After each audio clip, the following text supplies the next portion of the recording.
these sciences, as we're going to see. And at least I hope that we develop an appreciation to all the effort that has gone into this science. You hear people saying that the science of Hadith is the pride of this ummah because you cannot find any other religion, any other nation who had this very meticulous science keeping and protecting the statements and the actions of the Prophet. So this is definitely one of the unique aspects of the Ummah of the Prophet Muhammad ﷺ. It is said that if you want to study Hadith, you need the life of Nuh, the money of Sulaiman, and the patience of Ayub. And it's probably a bit exaggerated, but if you think about it, you need a long time to understand the sciences of Hadith and to be able to compile and rank and grade the Hadith of the Prophet ﷺ.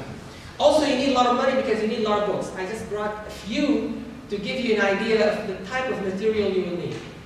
Also, you need the patience of Ayub because it takes a lot of time.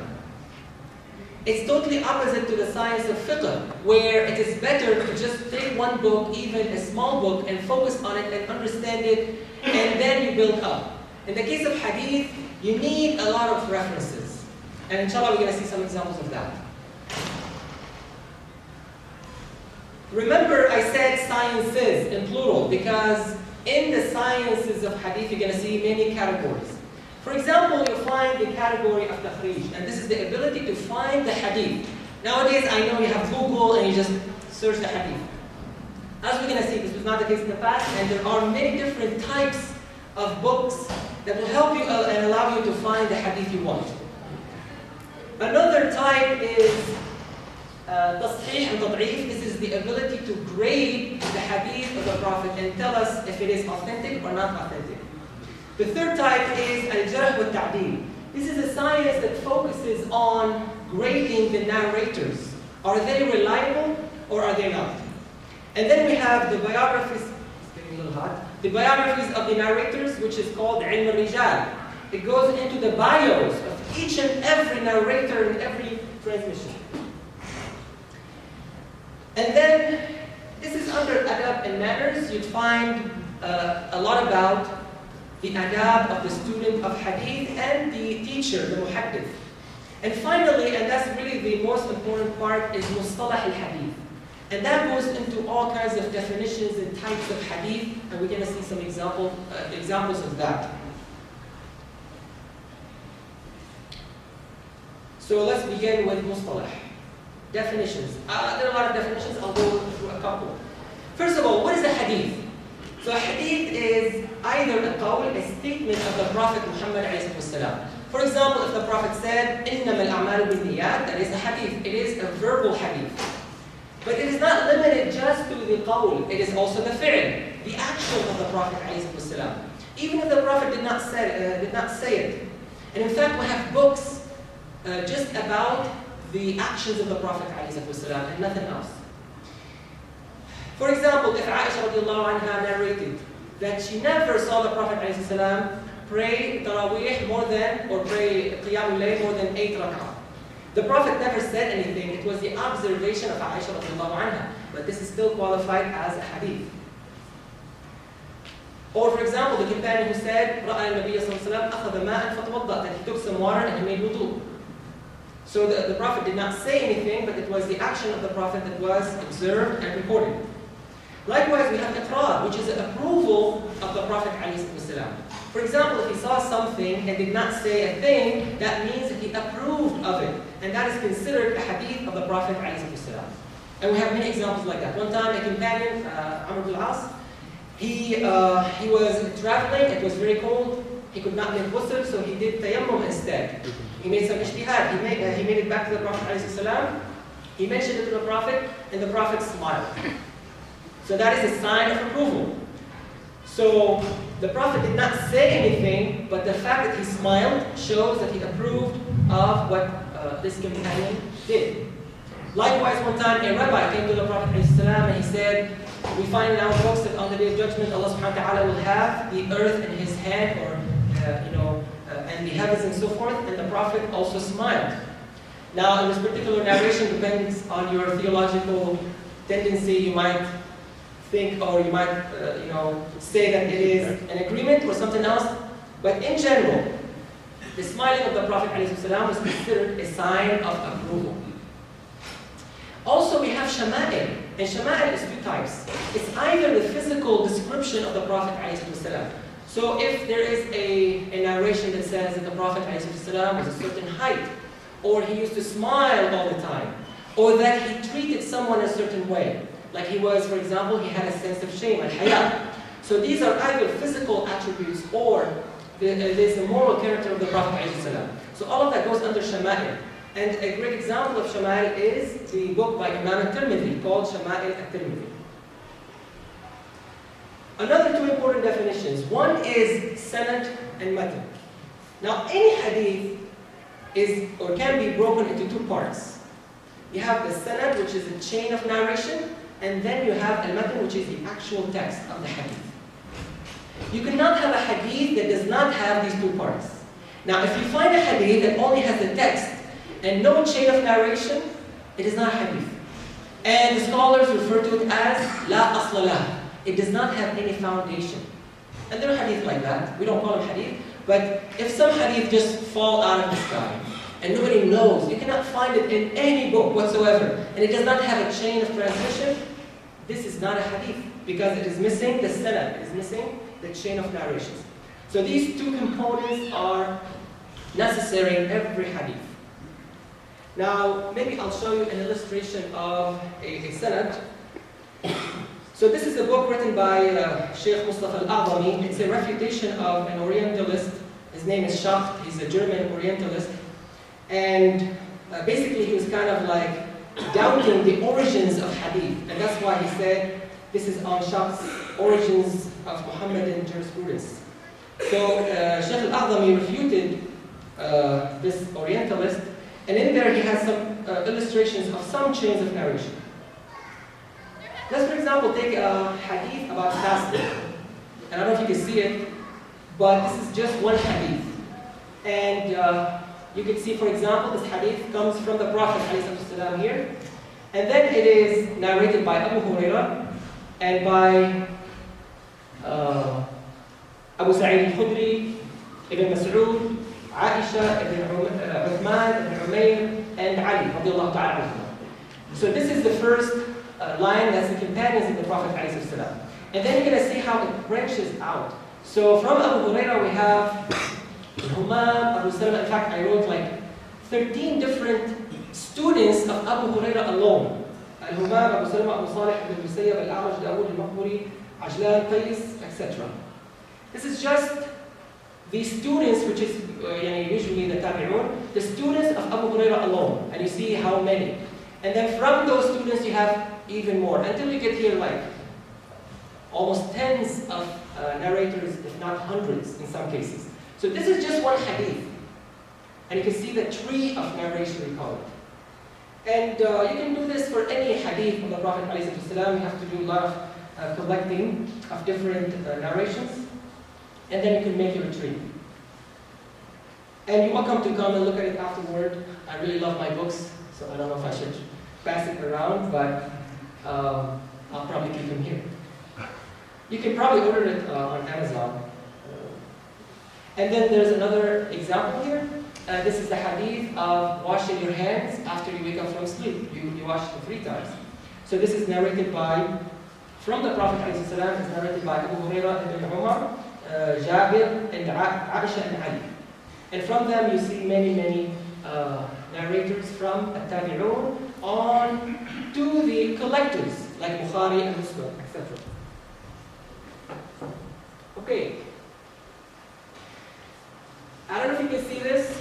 I did this myself. There are a lot of these in Arabic. I did not find anything like this in English. Maybe it does exist, but I'm not aware of it. Basically, this tree will help you understand the different types of hadith. And by the way, this is actually a summary, because the types of hadith could go up to 60 or 70 types of hadith. For example, if you look at the book of Ibn Kathir, Al-Ba'ath al-Hadith, he counts about 60 different types of hadith. These are the major types of hadith.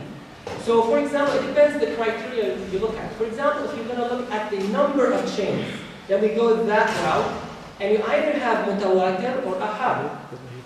Ahad is a singular narration. Mutawatir is the opposite. Mutawatir is when you have so many different chains of narrations that becomes impossible to coincide on a mistake or a lie. Ahad is everything else. So you see from ahad you have also gharib, aziz, and mashhur. So if the chain of narration has one narrator to another narrator, just one like that in every chain, in every layer of the chain, then this becomes gharib. If you have two in any part of the chain, that is aziz. Mashhur is 3 and more until you get to mutawatir. Mutawatir you have lafzi and ma'nawi. Lafzi is when the actual text is reported over and over again. Ma'nawi is when the meaning is reported over and over again. If you go to the other criteria, like who said it? Who said the hadith? If it is Allah who said it, it is Qudsi. If it is the Prophet ﷺ who said it, that is marfu'. If it is the companion who said it, it's mawquf, because it stops at the companion and does not reach the Prophet. And then it is maqtu' if it stops at the tabi'i. Then if we were to look at the authenticity, so that's another criteria we can look at. Now under authenticity, either we have acceptable or rejected. The acceptable hadith is usually either sahih or hasan. Sahih is a higher level, hasan is still acceptable, but it's usually when the narrator has an issue with memory. Like the memory is not very strong, it's still good, it's reliable, but it's not as good as the memory of the sahih. So that is a slight difference between sahih and hasan. And then you go to rejected. Usually we reject the hadith that is da'if, weak, da'if jiddan, very weak, and mawdu', fabricated, which means it's a lie or something that was made up. That is the meaning of mawdu'. Okay, I know I'm going quickly, but this is again to give you a glimpse of the types. So what is the definition of a sahih hadith? I'm going to only talk about one definition, and that's probably the most important one, because everybody needs to know what is sahih, what is considered an authentic hadith. Basically, it has to meet 5 conditions. 2 conditions have to do with the narrator. And this has to be every single narrator in your chain. So every single narrator in the chain has to meet the first 2 conditions. And if one of them does not meet the condition, the whole hadith could be considered weak. The first condition is that every narrator has to be adl. And adl means that he is trustworthy. So he has to be truthful, he has to have good religion, he has to follow the sunnah of the Prophet ﷺ, even he has to follow certain manners and mannerism, certain etiquettes. The second condition has to do with the memory of the narrator, which we call dabit. So dabit is someone who has really good memory, sharp memory. So if someone does not have a good memory, then we say that we are lacking one condition of sahih and the hadith becomes weak. The third condition has to do with the chain itself. You saw an example of a chain. So let's say a chain starts from the Prophet ﷺ and goes up like 4 or 5 generations to Bukhari, or to any other narrator, or any other recorder, like Abu Dawud, Tirmidhi, Nasa'i, Majah, Al-Bayhaqi, Dailami, etc. If there's any gap in the chain, even if all the narrators are authentic, are reliable and trustworthy, but there's a gap in the narration, then we say it is not authentic. So the chain has to be connected. And the last 2 are really hard. And that's where the expertise of the scholar of hadith comes in. Like the first 2, you might be able to decide on the reliability of the narrator if I show you certain references. Many people can do that on their own. But the last 2 requires a lot of experience. So in order for you to determine if a hadith has an oddity, we call it shudud. And this is basically when you have a trustworthy narrator going against another trustworthy narrator. What do you do in that case? Well, you have to look at which one has a higher level of trustworthiness. But you cannot do that if you're not a good scholar of hadith. Someone who has a lot of experience and a lot of expertise. And also, the hadith cannot have any illah or defect. And that's even harder to determine and again, unless you have lots of experience in the science of hadith. For example, some defects could be in the chain itself, some defects could be in the method, in the text. Like for example, a scholar can look at the text of the hadith and say, hey, this is not really very eloquent. And we know the Prophet ﷺ was very eloquent. So this cannot be the hadith of the Prophet ﷺ. So there's a lot of room here, but it has to be done by an expert. So these are basically the conditions for the hadith to be considered reliable, sahih, authentic. Okay, now let us go to takhrij, and basically I'll go over the different types of books of hadith. There are quite a few types. The first one is organized by sanad. And early on, this was the method followed by the scholars of hadith. So if you were to compile a book of hadith, you go by the companions of the Prophet ﷺ. And the best example is Musnad Imam Ahmad. And it's a huge book. I did not bring any copy. I have actually a copy in one volume. It's like this thick, and it's very fine print, very thin paper. Thanks to modern printing. In the past, it was like a huge volume, many volumes. I have another copy of Musnad Imam Ahmad that has like 30 volumes, but this one has also grading in it. That's why it's big. I also took a capture. I don't know if you can see it. So this is just a capture from one of the pages in Musnad Imam Ahmad. What you notice here, like this is 3 hadith in this page. So you're going to see, if you look at the first narrator, which is the companion of the Prophet ﷺ, can you tell me who it is? Can you read that for? Who is it? Ibn Abbas. Ibn Abbas, right? So we call this Musnad Ibn Abbas. It's all within the Musnad of Imam Ahmad. So here we're going to see all the hadith that were narrated by Ibn Abbas radiallahu ta'ala anhuma.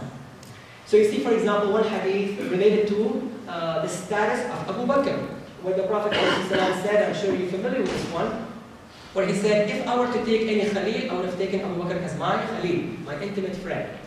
The second one is also narrated by Ibn Abbas, but it is about a different topic altogether. It is about the incident of Ma'iz bin Malik, and the incident of adultery. The third hadith, also narrated by Ibn Abbas, but you see here that this is about ta'weed, meaning when the Prophet used to recite this dua on Al-Hasan wal Hussein. So you see that the topics are totally different. But it is all by Ibn Abbas radiallahu ta'ala anhu. Now this method is really hard if you don't know the narrators. Like if you want to find a hadith on a particular topic, you're going to be lost. But if you know that Ibn Abbas narrated this particular hadith you're looking for, it's a little easier. But some, we call them mukthirun, the companions who narrated so many hadith. In fact, Imam Ahmad has a section for al-mukthirun. Like Mas'ud, like Anas radiallahu ta'ala, like Aisha, like Abdullah bin Amr bin al-As. So those people had maybe thousands of hadith. So then it also becomes hard, but still you are limited to one section of the book. Musnad Imam Ahmad has about 26,000 hadith. It's a huge book. And like I said, it's all documented by narrators of the hadith, the companions of the Prophet, ﷺ. Now this is not the only musnad. Other scholars have written different musnad. They're not as famous. For example, this is just a musnad of Abu Bakr alone. So all this book is about is the narrations of Abu Bakr radiallahu ta'ala. And it's compiled by Abu Bakr al-Marwazi. So another a scholar, and he died 292. So it's a little bit after Imam Ahmad, who died 241 after Hijrah. So this is only the narrations of Abu Bakr radiallahu ta'ala. So this is a style of narration that existed early on. It was based on the companions of the Prophet ﷺ. And that makes sense because initially it was all compilation. Before people or scholars started to look at the content and the subject and categorize the hadith according to the topics. The second type is according to topics. And that started to happen with the Muwatta, which is Imam Malik. So Imam Malik obviously came after the first phase. Although, Imam Ahmad historically was little after, but the idea of the content and the compilation by subject came from Muwatta. But Muwatta was only an attempt. It really officially started with Al-Jawami'. Al-Jami' is a compilation of hadith that comprehends all topics of religion. And a good example is Sahih al-Bukhari. Now I know we refer to Bukhari as Sahih Bukhari, but the real name is Al-Jami' al-Sahih. So Al-Jami' is something that compiles all topics of religion. We also have another type which is called Sunan, like Sunan Abu Dawud, Sunan Tirmidhi, Sunan Nasa'i, Sunan Ibn Majah. So those focus on the ahkam, the law, the rulings. Whereas Al-Jami' has everything. So it has topics about the hereafter, about the Quran, the tafsir of the Quran, aqidah, everything. You find everything in Al-Jami'. And here I have, this is something I did manually. But this is an example of, it's a part of Sunan Abi Dawud. And like for example, this is about Siyam, Kitab al-Siyam. And I have a little table of content here. But you can see, for example, the different books within the compilation of Abu Dawud as-Sijistani. Make up that. Fragile. And then you could have a whole book about one topic. Like for example, Ibn Abi Dunya is a very good example of this. He has many different books about selected topics. So each book tackles only one topic. Like this one is about tawakkul. So you open it and the whole book is about narrations on tawakkul. And this is like a primary source. For example, you go and look. Let's take one narration here. So here we say, Hadathana Abdullah. So this is the author himself, Ibn Abi Dunya, and he died 281, still early. So Hadathana Abdullah, Hadathana Muhammad ibn Rabi', Hadathana Abdul Rahman bin Zayd, an Abi, an Muhammad bin Ka'b, an Ibn Abbas. Again, so we have 6. By coincidence, Ibn Abbas is coming up so often. So we have like 6 narrators between the author and the Prophet alayhi salatu wasalam. And basically the hadith is, قال رسول الله صلى الله عليه وسلم من سره أن يكون أقوى الناس فليتوكل على الله عز وجل. So that is the method. That is the text of the hadith. If you want to be the strongest of people, then you have tawakkul on Allah. So this is a hadith narrated by Ibn Abi Dunya. Okay. Another style that came later and is based on primary sources is what we call al-atraf. I'm not going to dwell deep on here because it could be confusing. And I had a collection like that one, but I could not find it in time. But basically, this one has only a part of the hadith. It's fabricated hadith, fabricated narrations. And he called it al-la'ali al-masnu'a fi al-ahadith al-mawdu'a. Now this style actually started with Ibn al-Jawzi early on. He has a book called al-mawdu'at. But this one is a very handy volume, and it's according to topics. So for example, you open it, just like, almost like Kitab, Bukhari, it has Kitab Tawheed, Iman, Mubtada, Al-Anbiya, Al-Ilm, Fada'a, Al-Quran, but underneath you're going to see only Mawdu' Hadith, fabricated Hadith of the Prophet. Which doesn't really, we cannot really attribute it to the Prophet, but it's called Hadith, for the sake of argument. And one example that some people might use, one hadith people might use, is seek knowledge even if it is in China. So Imam al-Suyuti has this book documented under fabricated hadith. I know some people might use this hadith, but it is recorded as a fabricated hadith of the Prophet. I keep saying of the Prophet, but we have to be careful. The Prophet did not say it because it is fabricated.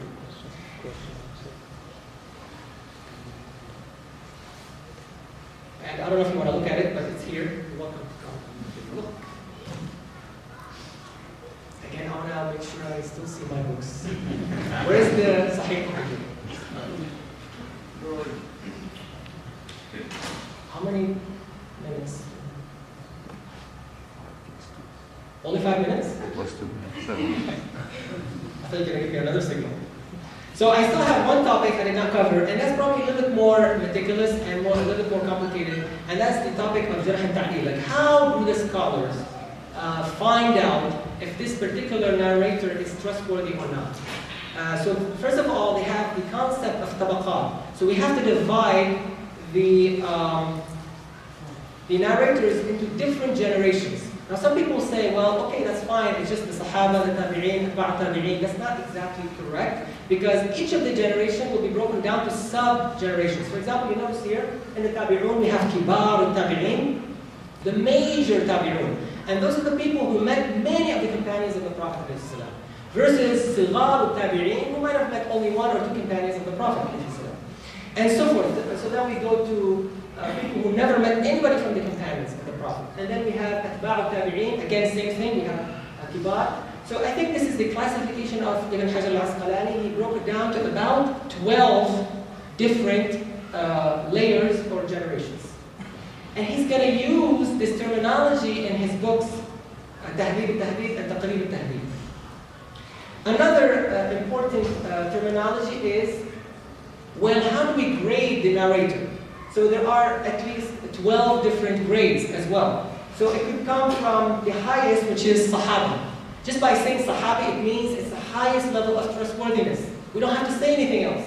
And then we say Thiqatun Thiqa, like trustworthy to the power of 2. And then we have Thiqa, just trustworthy. And then we have Saduq, yeah, he's truthful, he's okay, la ba'sa bih. And then we have Saduq Sayyul Hifz. So here we have somebody who is trustworthy, but his memory is not good. And then we have Maqbul, acceptable. And then number 6 is Mastur. Mastur is someone we don't know much about. Like, we may know him, but we don't know much about his affair. And then we have Da'if, weak. Majhul is totally unknown. And then we have Matruk, he's totally rejected.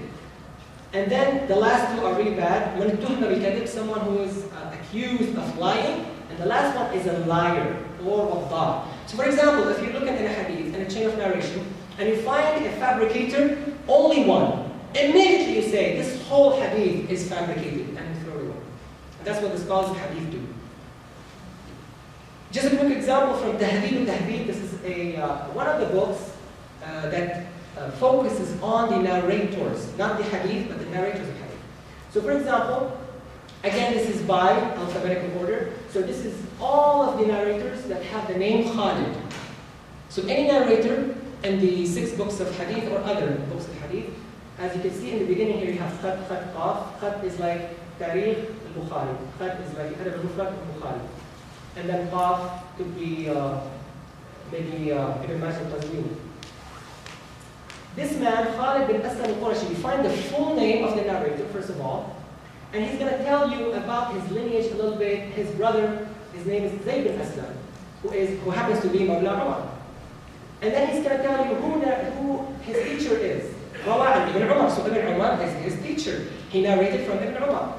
And then he's going to tell us about his students who narrated from him. So he said, وَعَنْهُ, يعني narrated from him, his brother Zayd, and Zuhri, and Sufyan bin Asim, and so on. So now we know his teachers, and we know his students. And then he's going to tell us the grade, or the ranking. So he said, for example, ذكره Ibn Hibban في الثقات. So Ibn Hibban graded him as someone who is trustworthy. So we know this narrator is good. And he might mention other opinions, like Ad-Darqutni has ثقة, ليس بالمكثر. So he is trustworthy, but he does not narrate a lot of things. And so on. Now if you look at Taqrib al-Tahdhib, it's even more accurate. So now you have maybe 1 sentence for each narrator, not more than a sentence. So for example, you have Ibrahim ibn Abdul Rahman al-Saksaki. So the verdict, if you will, is Saduq. If you refer back to that table, we mentioned the 12 grades. So he is Saduq, he's somewhere in the middle, he's trustworthy, but he's so-so. Da'if al-Hifz, his memory is not so good, it's weak. Min al-Tabaqa al-Khamisa, if you go back, we can find out, Tabaqa al-Khamisa happens to be Sigar al-Tabi'in, the minor Tabi'in. So by using the style of, creating tabaqat and the grades of narrators, you can in 1 sentence tell if a narrator is trustworthy and where he is, where does he belong, which generation does he belong to, and all of that. And this is basically the most abridged work you can find on the science of narrators. And I think I need to stop here. And maybe you don't have time for questions, which is good. Do you allow any questions? I apologize, I know I went through the material like crazy, but I wanted to give justice to almost every topic. I hope you got a glimpse of the science of Hadith and how elaborate it is and how much our ancestors put time and effort to preserve the Sunnah of the Prophet ﷺ. And this only shows one thing, the love they had for the Prophet ﷺ. Actually, we are right on time. We have 5 more minutes for questions, but please keep your questions very, very brief and concise, and I would appreciate if the answers are also brief, inshallah. Okay. Because I think for very informative presentation. I just had a question about how can this science of hadith, which is, this is like the beginning of the evidence-based science. Like now we have evidence-based medicine and everything. So how can this be used in da'wah? Because when we go back to the books of other books, we have to use this science to be able to debate the other narrations. So I think it's clear. It's a very good question. How can we use this science for da'wah purposes? Like I said in the end, at least to show how much this community, the Muslim community, has put time and effort to preserve the statements of the Prophet ﷺ. It shows not only love, but the fact that God Himself wanted to protect the deen of this ummah. Because everything has a means. We say, for example, Allah subhanahu wa ta'ala protected the Quran. Well, it doesn't just happen, there are means to protect the Quran. In fact, one of the means of protecting the Quran is the Sunnah, because the Sunnah explains the Quran. In fact, all the other sciences of Islam, in a way, because of their protection and development, they are protecting the Quran. The Arabic language and its sciences, the tafsir, the hadith, the fiqh, all of that actually is serving the Quran. Okay? Who is monitoring within the Islamic scholars and the universities throughout the world on the authenticity of all the publications and the hadith? Like the Al-Azhar University. It depends. I mean, obviously, no one can stop an author from writing a book and publishing a book without any checking on the hadith. Nobody can stop that because you cannot have you cannot really control that. So this does happen. Just be careful. There are books that are printed and they do contain weak hadith. It's a matter of fact, we cannot do anything about it. Yet there are a lot of different organizations or institutions that might take care of that. And it will tell you in the book itself. It will tell you in the beginning of the book. It will tell you maybe in the introductory or the forward of the book that this book was checked by the scholar. And it depends on the institutions, but we have many of those these days. Just be careful, and you could ask for it if you know a scholar and you want advice. You can ask him, hey, can you give me a work on salah that has been checked by a scholar of hadith? You can do that. So it's available if you look for it, but it's not safe to say that every book that was written was checked by a scholar of hadith.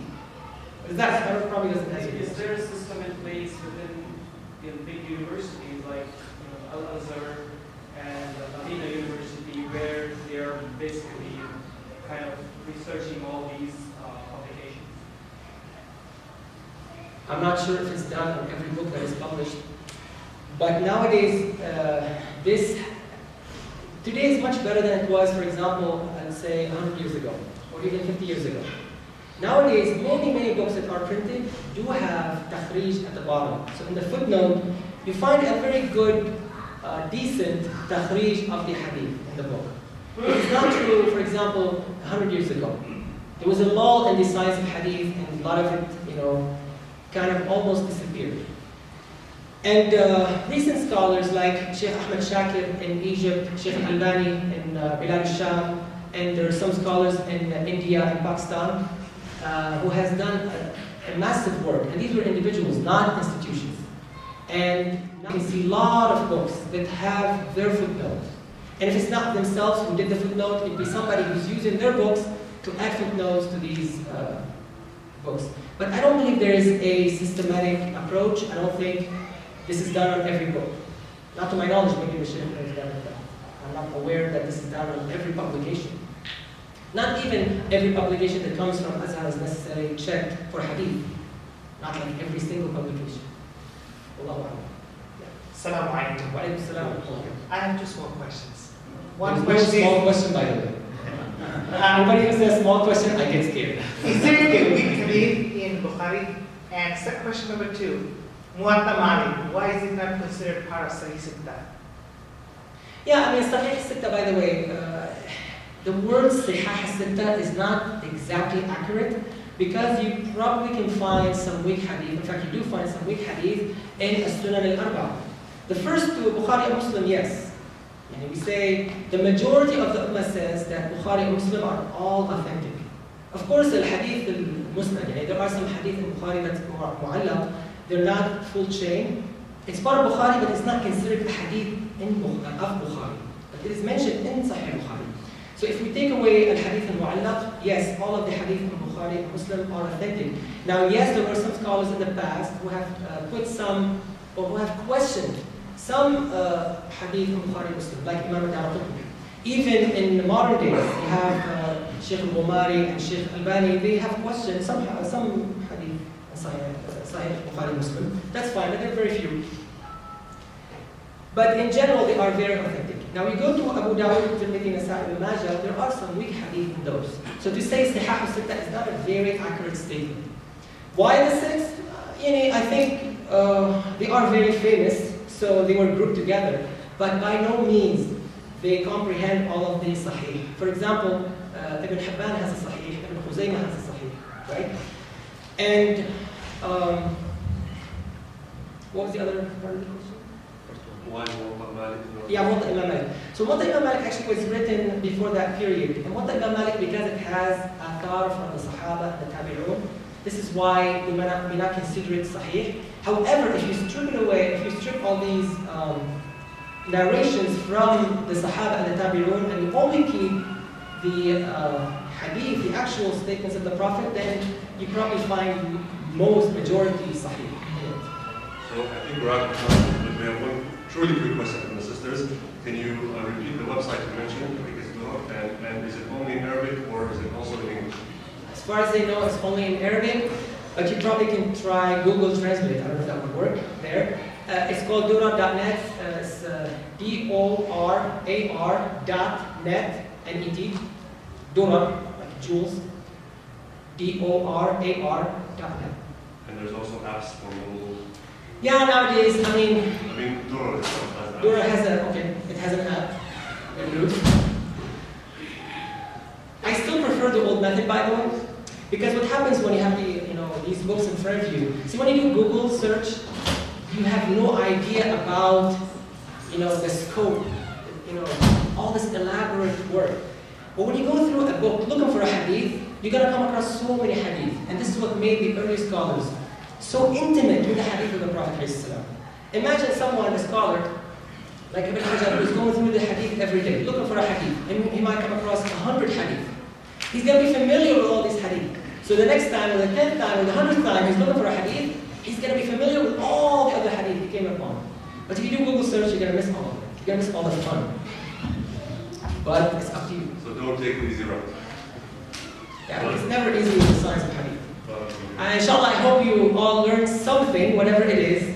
And I ask Allah subhanahu wa ta'ala to accept from all of us and to make the sunnah of the Prophet ﷺ beloved to our hearts, appreciate all of the work that these great scholars have committed and have put forth so that we know what the Prophet did, so that we can follow the sunnah of the Prophet ﷺ. I know there were a few questions, people that raised their hands. Sorry we ran out of time, but you can inshallah find Sheikh Anas after the break inshallah.